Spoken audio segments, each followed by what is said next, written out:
My name is Roli Delgado. I am a gym owner in Arkansas, and I'm also a real estate agent, father, a husband, and I guess that's about it. So tell us a little bit about how you kind of got into the world of martial arts. I was super insecure when I was a kid, and I really wanted to learn how to defend myself. So I was always interested in martial arts. Never did any. Wrestled a couple semesters in Philadelphia, and when the UFC came out, I saw the fights, and I thought, well, that seems pretty realistic because of some of the grappling that was happening, and I thought that must be what fighting's really like. And then I saw jiu-jitsu and ended up moving to Little Rock, Arkansas, from Philadelphia, and started training jiu-jitsu, and it just kind of grew from there. Took some fights, went to college, got a real job. I just kind of fought here and there. It wasn't really a sport back then. I mean, I started training like '98, so it was small. But yeah, so that's how I started. Have you kind of seen the sport grow and the culture kind of change over the lifespan that you've been in it? Yeah, I mean, it's a totally different thing now. When I was doing it, you didn't really know how to explain it to people without it sounding like super barbaric. And now everybody's desensitized to it, even especially considering how desensitized we are to violence because of social media and stuff. People don't really respond in the same way, and the sport has a lot of casual fans. There's money in it now, there's been so many changes over the years. It's cool to have been able to sit back and kind of see it live. You don't really think about it until you're kind of looking at it retrospectively. But it's grown and grown and grown, and I've kind of been there from the beginning. So how long did it take you? You said you got into it, but how long did it take you to actually, feel like it was kind of a part of you? Oh gosh, that's a good question. I was pretty enamored with it right away, and with just a little bit of balance from a couple semesters of high school wrestling, I kind of took to it pretty well, and I think it was part of me always. Like as soon as I started doing it, I fell in love with it, and that's why I've done it, continuously. I think since '98, I took one summer off between high school and college. It definitely stuck quick. There's certain things like that. Like, I fell in love with my wife in like 2 weeks, which is like super unrealistic, but it just is what it was. And, I kind of fell in love with MMA really quickly as well. Do you feel like having a wrestling background versus a maybe boxing background versus another style of martial art, do you feel like one skill set maybe transfers to the other ones more fluidly?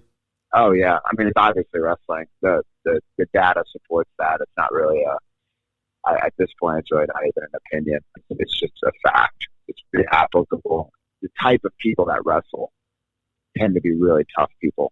That data could be a little skewed because you don't have to be physically tough to play basketball or, you got to be physically tough to box, obviously. But, you're doing 30, 40, 50 matches a season.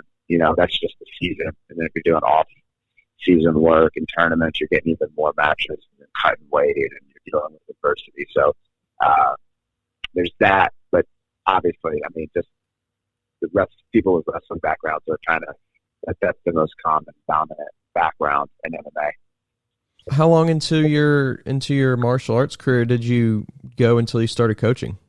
I think I really started coaching in like '04, probably. Sometime around then. I ran a small little club at my college, and I was a purple belt at the time. Maybe it was '05. I'm not exactly sure, but '04, '05. And I really enjoyed it. And then I started my business in '06. So, of course, I'd cover classes randomly before that, but I really started coaching probably a year or two before I opened Westside MMA in 2006. How do you think just coaching in general changed the way that almost you approach the sport? People ask you questions that make you think differently about how you do a move because there's certain intrinsic movements or gross motor skills that your body's just going to pick up on. And then you just do it, and then someone says, well, what are you doing with this part of your body? And you have to stop and you have to think about it, and formulate an answer. And then so you learn something more in depth about that movement or how the body works in that situation. So you get a better understanding of what it is you're doing when you're coaching. I mean, there's a ton of benefits of coaching. I could elaborate even more if you want to, but I think that's probably the biggest thing. I'll say you're coaching, like a lot of it depends on like who you're coaching too. So if you're coaching peers and just kind of like running the class and you're not necessarily teaching, but you're coaching, like that's super beneficial because you can get in there, mix it up with them, and just kind of setting the tone and you're being a leader. But if you're like teaching, then I mean you're constantly recycling through the basics and the introductory stuff because new people are constantly coming in. So there's probably two different layers of teaching, coaching there that are a little different from each other, you know. Have you ever almost had like an experience where it almost backfired on you though, where it's like, I never thought about that in a deep way, and now that I have thought about it, it's kind of like maybe start overthinking it? Oh, wow. That's a really good question. I definitely overthink. I overthink things naturally. It's a problem of mine. And I've done that in film study. I've overanalyzed things, gotten away from my own strength as a fighter. And unfortunately, I've done it as a coach where I've kind of got too deep into the analytical stuff and gotten away from the heart of what it really takes to be in the right frame of mind going into a match. Of course, there's a balance between, being knowledgeable and prepared for your opponent. There's a balance. There's some of that that's needed, but I took it too far and put too much emphasis on film study and trying to micromanage a lot of things that other people did rather than focusing on the things that I did really well that they would have to adjust to me. I was adjusting to a lot of different opponents in my career. That didn't serve me very well. That was a big learning curve for me as a coach, and not really try to play it exactly like a video game. Do you think that's more important to be the person that knows their opponent very well, or do you think it's more important are you the person that is maybe more worried about just like making, once again, like you said, making the opponent adjust to you? Yeah, for sure the latter. It's 95% of it, and I would say 5% of it would just be, familiar with a couple patterns that you can pick up from a guy. And then there's always going to be somebody that's going to say, but, what if, or this or that. But definitely, the fighters that I've had the most success with are the ones that were very headstrong, didn't get psyched out easily, and felt confident going in, and just went in there to fight, kept it real simple. At the end of the day, fighting is checkers, it's not chess. And we like to say jiu-jitsu is chess and jiu-jitsu is a little more chess-like. But, at the end of the day, I believe fighting is a lot more checkers than chess. What do you think is that factor, that X factor, if you want to call it that, or whatever you want to call it, that makes that fighter kind of on that next level? Yeah, belief in oneself. That's it. It's that simple. Belief in oneself. I've seen people, look, you got to be able to sprawl. You got to be able to shoot a takedown. You got to be able to punch. You got to have defense. You got to have offense. You got to be in shape. Like, that's all a given. Like, that's just a given, period. You see fighters that do all the right conditioning, and then there's some type of anxiety that they have in the cage, whether it be if they're put on their back or if it's like they're being forced to fight because the guy's got them on their back foot against the fence, or they're fighting at a range they're not comfortable with. They're on the outside, they can't get inside.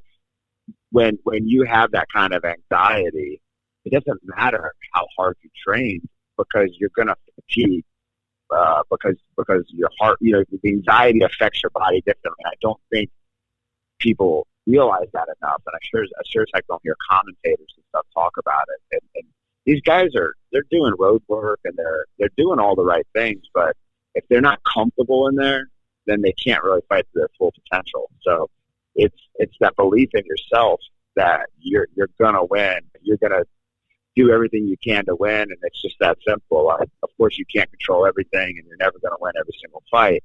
But like, I'm stepping into that case, I'm gonna let it go, and I'm gonna I'm basically going to go in there and fuck this guy up. Like, that's the mentality. The guys that have that mentality, they thrive. That's the X factor. It's that simple. To me, it seems like regardless of what sport it is, you can throw any sport out there.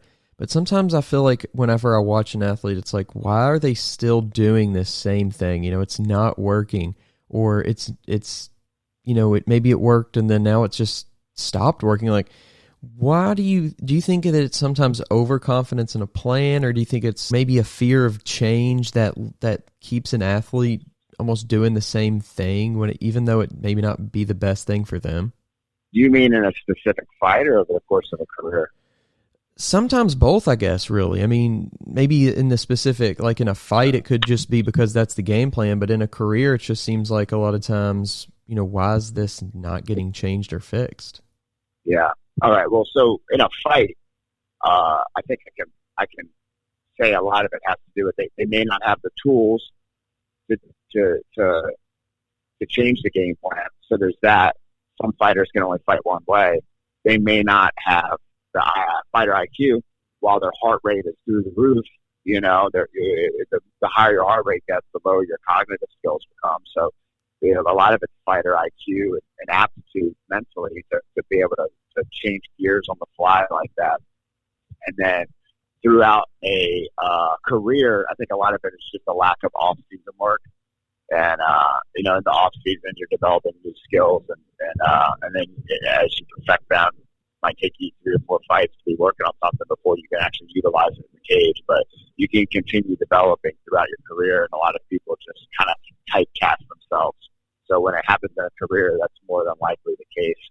And of course, like also in a career, some people just may not have the right coaches around them they kind of just are super consistent, which is a real good quality, but they may not have the skills to develop the other attributes that could help somebody. So there's a lot of different reasons that could happen, but those are probably some of the main ones.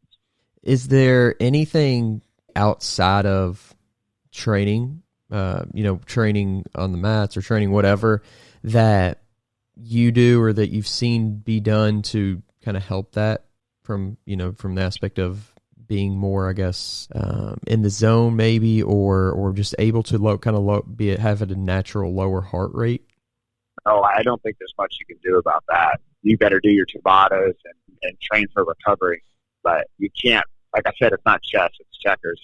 Like at the end of the day, you're going to have to, if a guy's going to do 3 or 4 transitions on a takedown, you're going to have to do 5 to end up on top or disengage. So there's no way to cheat that. Your heart rate's going to get up. So you have to train yourself to be able to recover so that your heart rate will come back down. And that's, you may know this, you may not. I mean, you do strength training, so you probably do, but that's why people burn out is they get in there and maybe they weren't training hard enough or they have anxiety or whatever, but they might be getting their heart rate up to 180, 190 in the gym, and all of a sudden it spikes to 215. Well, if it's that much higher than what they're used to, their heart rate won't come down between rounds or while they're bouncing around on their feet. So there's no way to not let somebody get, you need your fighter to be tired. Like they're not working hard enough if they're not tired. So that's my opinion on that. Now, something that we have done in the past is done resistance training, like cage work or something of that nature, Tabatas, and then pull them off and give them 15, 20 seconds and then do pad work. So they're having to do hand-eye coordination and not be as labored in their movements or train themselves to not be as labored in the pad work as a sort of recovery. And that's a pretty cool thing that you can do to help with that. There's so much that we know, but we really don't know, from an individual perspective, like when we start out, at a sport or at an endeavor, are we really made for this? How much do you think, I think it really even changes as a sport grows and changes, but how much do you think right now genetics play a role versus solid training and time in the, time training and things like that? I mean, how much do you think that genetics plays a role in getting to the highest positions of the sport? Your physical attributes matter a lot. Your physical attributes will not make you a champion, though. So not a black or white thing, but it absolutely matters. Reach is the most, speed, power, reach is the most dominant of the attributes of boxing. So, obviously that matters. You look at Adesanya, John Jones. I mean, it's almost like cheating that they have so many inches on their opponents.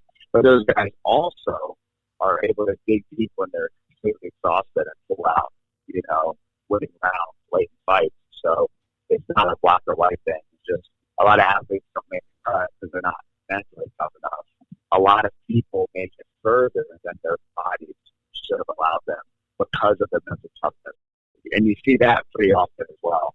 You see fighters like where their only X factor is their heart. Like everybody's athletic in the UFC, but like you've got certain fighters that are just consistent grinders that are consistent winners and they have that mentality, but they don't hit super hard. They're not super tall. They're not extremely fast, but consistent winners. And normally those are the type of people that have forward pressure and kind of keep a strong pace on people, which comes from mental toughness. And I think a lot of mental toughness can be genetic as well. So, I mean, there's a lot of layers there. But attributes definitely matter. You look at these monsters that are in the fights, but then your attributes don't carry you very far in the UFC. How have you seen the UFC is changing the world of mixed martial arts? And do you think that it's, an overall positive change for, the sport and the world of martial arts? It's definitely an overall positive. The sport's bigger. There's more money in it. The last subsets of MMA have gotten more popular and more time, obviously, for jiu-jitsu. So the UFC deserves literally all the credit for what's happened in the sport that's positive. Of course, there's negatives as well. I think rounds don't really belong in MMA. I think it should be just one 15-minute round. It's not fair to pull somebody out off the mat when they hit a takedown with like 30 seconds to go. I think I kind of like Pride was a little closer to that. I think the 10-8 system has hurt the sport a little bit as well, but that's really the UFC's fault. That's a commission issue. But yeah, I mean, a lot of, the UFC is MMA, and other organizations have just they've kind of made cameos in the sport, but, and Bellator's changing the game, helping people get more money and creating another avenue for sponsorship and stuff. So, I mean, they're obviously here to stay, but the UFC's done. It wouldn't be MMA. It would just be like it was when I started. You're fighting in barns and, going to, like I've fought in like 4-man tournaments where the only person that made any money was the guy that won, and it was $1,000. Like that's shit for, pro debut. And that was my pro debut, you fight 4-man tournament, you have 2 fights. Luckily I won it and I got $1,000, which is a lot of money to me at that time. But 3 other guys came and made it there and made weight or fought and didn't get $1. Like it doesn't really exist anymore. That's thanks to the UFC. How do you see the UFC evolving? Well, they're starting to pay better, which is great. They've dominated social media. They've done a really good job when the NFL and other companies were telling people to stay off Twitter because they're scared of what they're going to say. The UFC really promotes the social media aspect of it. They've done the Fight Pass. A lot of people thought they were crazy for going to ESPN Plus, but now everybody's using it and they're paying a monthly subscription on top of buying pay-per-views. So, I mean, they've evolved as a company a ton. They're an absolutely incredible company. I mean, that's why they sold for $4.3 billion and they're still profitable. Created the PI Institute for people in Vegas, which is pretty much the fight capital of the world, where they can go in and get physical therapy, and they have strength and conditioning coaches and train in that facility, and they have a cafeteria. I mean, the UFC's done so much already. I'm not really sure where they take it from here. I think a lot of more of the same, and they stay on. I mean, they've opened up markets in so many different areas of the world. It's just nuts. So they really are a pretty spectacular company from a purely objective, like what they've done as a company. They've killed it. I as a quasi business person, like it's pretty impressive on the outside of it. Man, I don't even watch all the UFCs. I mean, they've got so much content out there that they've really drowned out the competition in a way. Do you feel like that's almost a tactic for that, almost drowning out of other brand competition? Yeah, it might be. I mean, or it might just be the nature of what it takes, to be able to fill those cards. It just might take the 250, 300. I don't even know how many they have on the roster now, but that may just be an unintended consequence, a benefit, I should say, an unintended benefit of just needing a big roster that it kind of takes people out of. It makes the Bellator have to fight harder to find people, or PFL or whatever, or it might be a little bit of both, and they're doing it on purpose. I'm not sure. And with having that many athletes, and even though pay is getting better, like it's just kind of the nature of the sport right now. I mean, how do you see in the future things getting kind of better for the fighter who isn't that top-notch fighter yet? I mean, it's just a simple supply and demand issue. Some guys 7-1, 8-2, debuting in the UFC on an undercard.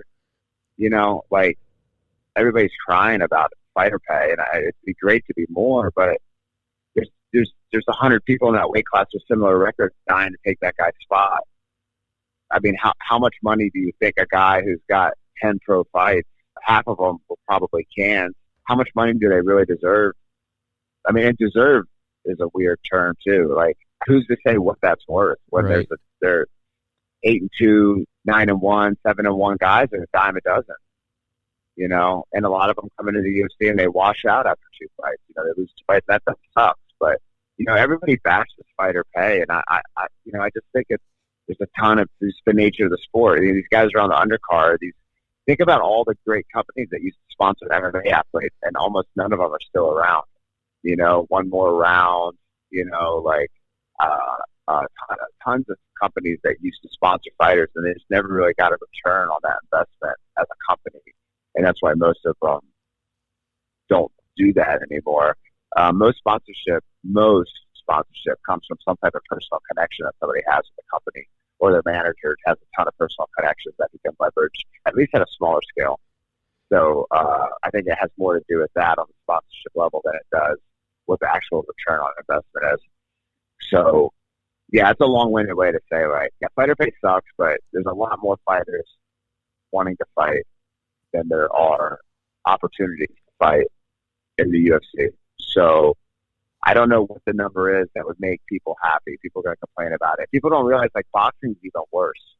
The undercard of major boxing shows is really, really egregious. So I don't know. I want to see him make more money as well. I think the bonus structure is cool, but, I'd rather see it just kind of feathered out to all the fighters, and I'd like to see them get paid a flat fee instead of show and win money. I think that just puts too much pressure on them when they're going to lose half their paycheck if they're riding 2 rounds going into the third. What the fight bonuses could be a motivator, but really, like, when you're also looking at, I'm going to win 10 grand. I'm going to get 10 grand for sure, but as long as I don't do anything stupid in the third round, I'm going to get 20.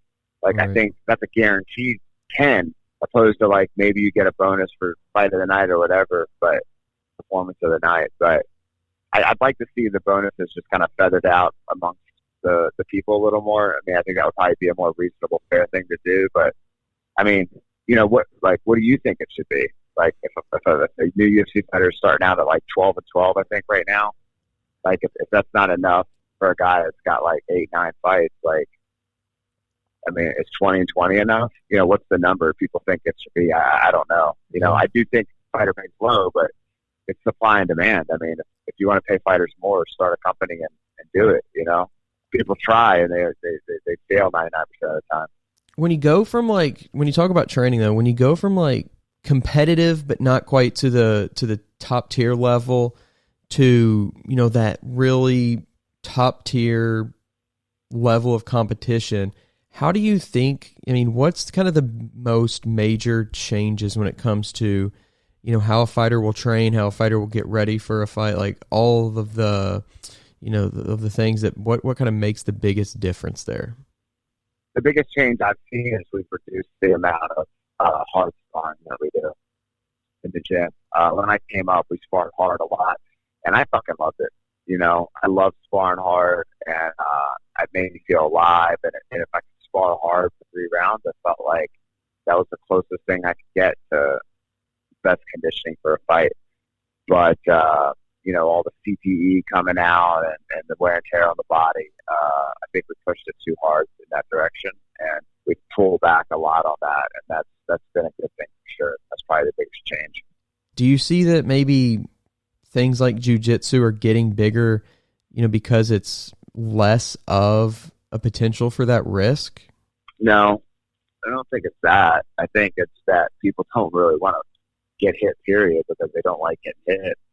MMA and the takedowns and clacking shins and kicking elbows, all of those things, kicking people in the knee, just bruises your body up and bangs it up all the time. And there's always it's really hard to find the right pace. So you might have a partner that's just going a little harder than you want, and it's a pain in the butt. So like with jiu-jitsu, you can take all the striking away, and you can start in a position on the ground instead of on the feet, and you don't have to do takedowns every day. So I think that's why jiu-jitsu kind of is such a good sport for people that aren't wanting to be MMA fighters. And a lot of MMA fighters find out like it's just too much to be training for an MMA fight and living their life and working and being in relationships or whatever.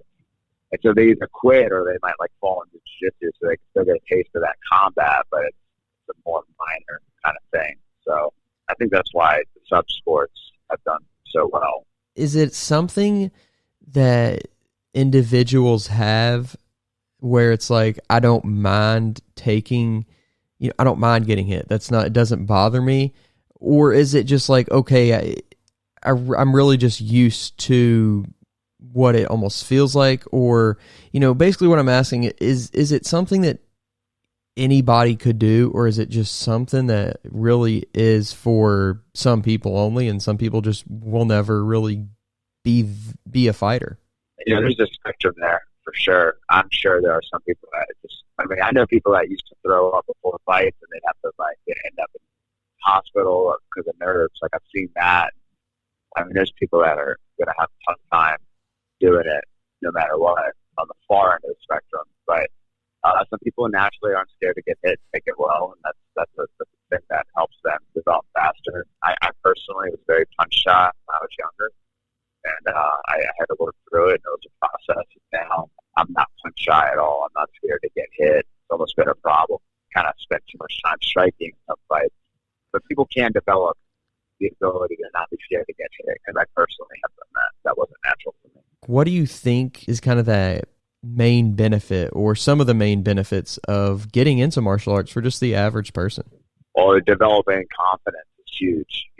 One of my best jiu-jitsu students, he's like a sleeper athlete. He never played any sports in school, and crazy athletic, and he's really good at jiu-jitsu. And he's a contractor, he builds houses.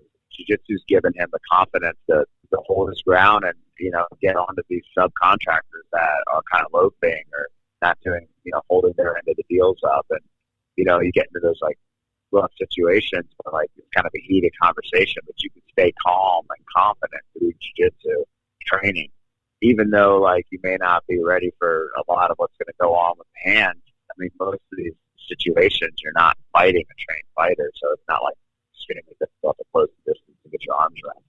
So I think confidence is a huge thing. And of course, like gyms tend to have good communities, and so you get tied into a really community of people who are all looking to better themselves, stay in shape, and when you're working out, you're eating better. And I know in my business is a community that really keeps people together. We're all just trying to make each other thrive and do better. So those are some of the, and then just getting off the couch and not being fat, right? That's a big part of it too. So all those reasons. And when it comes to like lifting weights, it's like, okay, you need to probably do this amount of activity, this many times per week for this much time to see the benefits. What would you think that minimum kind of level of requirement would be for a person who wants to kind of, like I said, just kind of get into it on a novice, they start at a novice level and they just want to kind of get into it for a, something to do, a lifestyle change kind of thing? Well, the absolute minimum would be twice a week, but, once a week would maintain, but it's very hard to grow once a week. Twice a week, you can grow, but the reality is, like, you're either going to love it or you're not. So if you're doing it twice a week, you're probably going to do it more than that. You stick with it because you're going to love it. And if you don't love it, you can just do it twice a week, then you probably just aren't going to do it that long. So the short answer is twice a week. The long answer is like, you're going to love it and do it as much as you can. So what you think you have the time for when you're starting something changes when your priorities change because you like it so much. You make time for the things that you're into. There's a saying, and I'm going to butcher it, but it's like, instead of saying I don't have time, like, to hold yourself accountable, you should say, I value other things more than this. So I put my time into those things. Right. No, I think it's... And that's an honest answer, right? Like, yeah. It's not that you don't have time, it's that you're giving your time to the things that are important to you, that you value more than the thing that you're not doing. Absolutely. Like, I don't like yoga, and I don't like lifting weights. Like, personally, like, I love the benefits of lifting weights, especially recreationally, but I don't enjoy it, so I don't make the time for it. And it's not that I don't have time. That's a lie. I could make the time for it. I just don't enjoy it. So I just train jiu-jitsu all the time. It keeps me in shape. But to say I'm busy. Like, I'm ridiculously busy. I'm one of the busiest people I know. I could still make time to lift weights if it was important to me. If it was important enough to me. Unfortunately, it's not. Yeah, and I think it's the same with time. It's same with money. You know, it's both of those. Mostly, it's like nobody in America doesn't have the money. I mean, there's so much work. I've worked multiple jobs my entire career, and as an adult, so I was bouncing when I was in college. I've always had some type of a side hustle that I did, and I've always had dual income, and so that's what I do, you know. And I did a lot of that instead of partying when I was younger. And everybody I know is hiring, and everybody I know is looking for help, and so yeah, not having the money is in America. I've brought 3 Brazilians to work for me, or work with me, I should say, and they all have multiple jobs, and they're thriving in America. They're thriving because they work. And, you know, you've got people saying, like, you can't make enough money here, blaming big corporations and this and that. Well, hey, like, inflation's a real problem, but in this country, money isn't stopping you from joining a gym. Your work ethic and prioritization is. And I feel strongly about that, again, because I've brought people here, and all 3 of the people that I've brought here that had to go through the process are all doing really well financially, but they work for it. So if they can do it and they have to go through a language barrier, then every other Yahoo can do it too. No, I think that's very true. And I think honestly, it just comes down to what we value in this country versus what, you know, values in other countries are, because, you know, we have so much opportunity here, and we have very little appreciation and recognition for what opportunity we do have. And, you know, when somebody comes here, it's like, oh, wow, this is truly the land of opportunity. And we just sometimes don't see it that way. But yeah, we have a huge cultural problem in this country, and somehow people don't work and they still get to go to Starbucks and they still have iPhones. And I haven't really figured it out, but I just think there's so much excess income between parents and grandparents and aunts and uncles, and people living on debt, I suppose. But, you know, I see a lot of people living well. They're not working hard, and that is I really don't understand how that works. The minimum wage in Brazil is like, and a lot of people work for it, it's the equivalent of like $300 in America, so wow. Monthly. Wow. So it's just different there. Like, you literally just can't, like, you have to like live in a communal way. When you come over here, and all of a sudden it's like, wait, I can have everything I want, I just have to work for it. That's the gig. It's a no-brainer. Where here, we all want to get rich quick, or buy some crypto, or complain that we're not making $100,000 out of school, you know, right. Or a psychology degree or something. You know, it's just, we have a huge cultural problem here. Getting back to kind of that average person, though, who is, you know, wanting to get into mixed martial arts or jiu-jitsu or whatever it is, what would be your biggest piece of advice for somebody to start and then actually, you know, stick with it? Well, the first class is the hardest, because you got to walk through those doors and do it. So I don't know what to say other than just do it. Do it or don't do it. I mean, there's nothing to talk about. Like, you're either going to do it or you're not going to do it. Time is not on your side. So just do it or don't do it. And those are your 2 choices. So I think a little tough love and finding out, like, how to manipulate people. Like, with certain people, if they were talking about it, you know, I could tell them, like, if I knew their personality well, I could say like, well, my piece of advice would be like, tell the person they can't do it. And then maybe they're going to do it just to prove you wrong and then you win, you know? Or find a friend that's training somewhere, so you try that gym out because you already know somebody. Or if you're scared of looking stupid in front of everybody, then just buy like a 5-pack of privates and learn some basics from somebody. But at the end of the day, and then you can start doing the classes and you won't feel it's out of place. But at the end of the day, that these successful gyms tend to have good cultures. They're there to, you know, they're not going to make any money if they're running people off, making them feel stupid. So people tend to develop good cultures in gyms that help uplift people. So I don't know. There's a million ways to do it, but you got to do it. You know, it's like everything else in life, just one step at a time. And the first step is the hardest step, and that's coming to the first class. Once you come to the first class, the unknown is no longer unknown, and you can see everybody's not a jerk, and they're not all filled with perfect bodies, and they're not all laughing at you because they don't know what you're doing. So once you get through that first class, that's just the main barrier. It's just showing up that first time. So just do it. Yeah, and I think that's good advice for pretty much anything in life. You know, just take that first step, build that momentum, and whether it's lifting weights, whether it's, you know, learning a new move, whatever it is, it's just about really putting yourself in that situation. And yeah, and I think that's what it comes down to. A lot of times we're hesitant. We're afraid. We're intimidated. But just put yourself in a situation, and you never know what could happen. You know, I think that's what one interesting part about my own personal journey is just, you know, I never knew I'd start a podcast. I never knew I would run a marathon. I never knew I would do X, Y, and Z. But it's just a part of taking that first step. It's just the most essentially basic thing to do. But other than that, man, it's been really good talking to you tonight. I appreciate your time, and you know, safe travels.